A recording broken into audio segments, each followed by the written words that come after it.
తిరుపతి జిల్లా నాయుడుపేట పట్టణంలోని బ్రాహ్మణ వీధిలో ఉన్న శ్రీ షిరిడి సాయిబాబా ఆలయంలో ఆలయ ధర్మకర్త కోటూరు సాయిరాం ప్రసాద్ సాయి సేవాదల్ శ్రీ షిరిడి సాయిబాబా మందిరం ఆధ్వర్యంలో ప్రతి ఏటా ఎంతో వేడుకగా నిర్వహించే శ్రీరామనవమి వేడుకలను ఈ ఏడాది సైతం అత్యంత వైభవంగా నిర్వహించారు.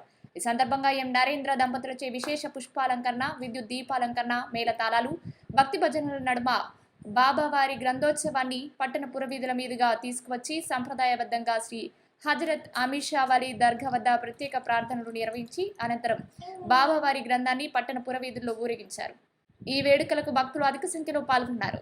ఈ గ్రంథోత్సవంలో భాగంగా వివిధ వేషధారణలు, డప్పు వాయిద్యాలు, కోలాట భజనలతో పట్టణ పురవీధులు హోరెత్తాయి.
మరిన్ని న్యూస్ అప్డేట్ కోసం A3 న్యూస్ ఛానల్ని సబ్స్క్రైబ్ చేసి బెల్ ఐకాన్ను ప్రెస్ చేయండి.